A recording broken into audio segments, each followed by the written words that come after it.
Monsieur le Président, Monsieur le Premier ministre, Mesdames, Messieurs les ministres, Mesdames, Messieurs les députés, je dois avouer que je suis submergée par l'émotion.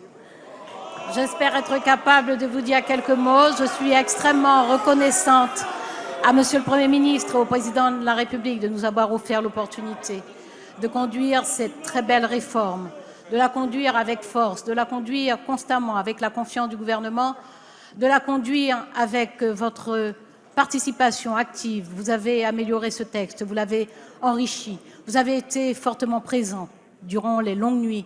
Vous avez été là, stoïque, à entendre parfois des propos absolument insupportables qui heurtaient nos valeurs profondes, qui heurtaient notre éthique. Mais nous avons eu aussi de très grands et de très beaux moments de démocratie. Nous avons eu dans l'opposition des interventions et des parlementaires qui se sont battus sur ce texte, qui ont fait valoir leur opposition forte, ferme, avec des arguments. Nous leur en savons gré parce que ces interventions-là resteront aussi dans l'histoire. Nous savons que nous savons bâtir ensemble. Nous savons que nous n'avons rien pris à personne. Nous nous sommes interrogés lorsque les premières interrogations se sont exprimées dans la société. Nous nous sommes demandé si nos convictions suffisaient. Et puis, nous avons écouté attentivement les inquiétudes, les protestations des opposants.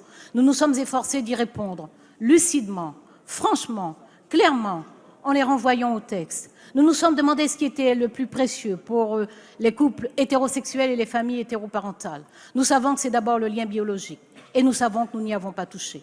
Nous savons que les couples hétérosexuels et les familles hétéroparentales sont très attachés à la présomption de paternité. Nous n'y avons pas touché. Par contre, nous avons amélioré l'exercice de l'autorité parentale. Nous avons facilité le partage de l'autorité parentale. Nous avons protégé des milliers d'enfants. Nous avons fait en sorte que puisse être maintenu le lien avec un parent en cas de séparation conflictuelle, y compris hors mariage. Nous avons facilité pour les futurs époux la possibilité de choisir le lieu, eux seuls, non pas les mères, mais eux seuls, le lieu de la célébration du mariage. Nous savons donc que nous n'avons rien ôté à personne et qu'au contraire, par ce texte de loi, nous avons reconnu les droits de nos concitoyens dont la citoyenneté était sournoisement contestée et nous avons ouvert des droits à tous les autres couples. C'est donc incontestablement un texte généreux que vous avez voté aujourd'hui et nous vous en savons définitivement gré. Nous savons aussi qu'il faut parler à celles et ceux qui ont été blessés ces jours derniers par des mots, par des gestes, par des actes. Leur dire qu'ils sont pleinement de cette société et que nous savons que la responsabilité de la puissance publique, c'est de lutter contre les discriminations. C'est une exigence du pacte républicain.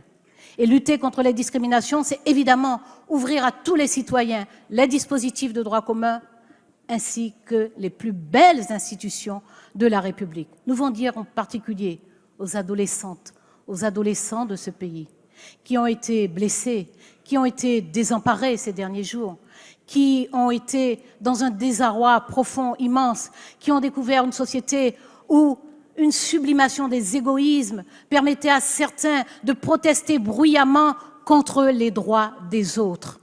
Nous voulons leur dire simplement qu'ils sont dans leur singularité et dans leur place dans la société, que nous les reconnaissons dans leur place dans la société, avec leur mystère, avec leurs talents, avec leurs défauts, leurs qualités, leurs fragilités, que c'est ça la singularité de chacune, chacun d'entre nous, indépendamment même de toute question sexuelle. Chacune, chacun d'entre nous est singulier et c'est la force de la société. Et c'est même la condition de la société, c'est la condition de la relation dans la société. Alors nous leur disons, si vous êtes pris de désespérance, balayez tout cela.